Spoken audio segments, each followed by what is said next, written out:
Alors, j'ai souvent dit que le drame de l'Allemagne, c'est qu'elle n'ait pas eu de colonie comme la France, l'Espagne ou l'Angleterre, sans parler du Portugal ou de la Hollande. Et lorsqu'elle a fait appel à ces pays à la conférence d'Évian de 1938, elle n'a pas reçu d'accueil favorable pour accueillir les Juifs de son propre territoire. On était à la veille de la Seconde Guerre mondiale, on n'était pas encore dans ce genre de schéma à ce moment-là. Et néanmoins, alors effectivement, c'est un drame qui est propre à l'Autriche-Hongrie, mais l'Autriche-Hongrie, elle s'était étendue un petit peu, d'où son nom d'ailleurs, l'Autriche-Hongrie, qui s'était étendue aussi bien vers l'est que vers le sud. Parce qu'à un moment donné, elle avait dominé même le nord de l'Italie, sans parler des Pays-Bas autrichiens qui ont donné naissance par la suite à la Belgique. Et le problème, c'est que quand l'Allemagne a conquis la Pologne, et puis ensuite l'Ukraine, elle n'a pas appliqué cette théorie coloniale qui consistait à placer ces juifs à l'extérieur de son territoire, alors qu'elle était devenue une puissance coloniale à partir de 1939 et le pacte germano-soviétique.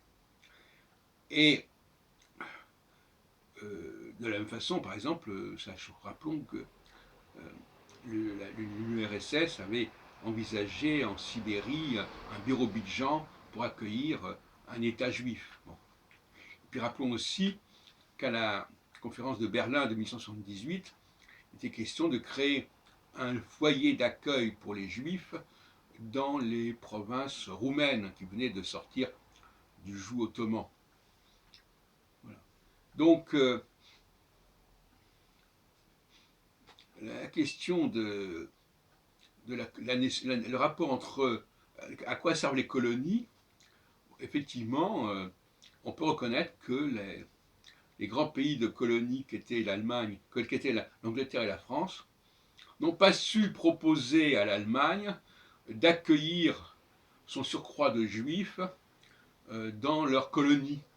Bon, il y a eu effectivement le projet ougandais en 1904, mais apparemment l'Angleterre n'a pas souhaité en 1938 faire des propositions de ce genre.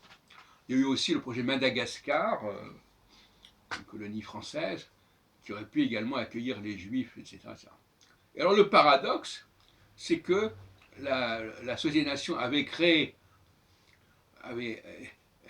octroyé à l'Empire britannique la Palestine pour en faire un foyer juif, foyer des juifs.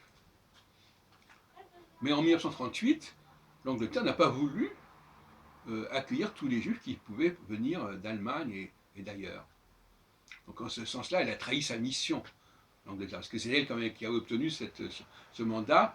La France aurait peut-être pu l'obtenir parce qu'il y a eu des négociations pendant la Première Guerre mondiale à ce sujet, entre Sykes-Picot, etc. Et la question de savoir si la France devait recevoir cette partie-là ou pas de la Palestine avait été envisagée, puis finalement ce sont les Anglais qui se sont appropriés, à la suite de la déclaration Balfour notamment en 1917. Ils n'ont pas fait ce qu'ils étaient engagés de faire, parce qu'ils étaient trop engagés par rapport aux Arabes, et ils avaient déjà d'ailleurs, rappelons-le quand même, dès le début des années 20, avant même que la Société des Nations entérine le projet, ils avaient déjà cédé l'est du Jourdain à des Arabes. Donc ils avaient déjà constitué, à partir de cette entité palestinienne, un État arabe.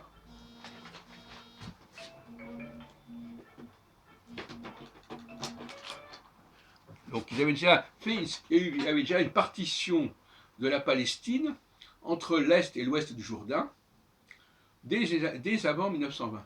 Et donc en quelque sorte, en 1920-22, lorsque l'Angleterre a reçu officiellement le mandat pour la Palestine, la question de l'État arabe aurait déjà dû être réglée avec la Transjordanie.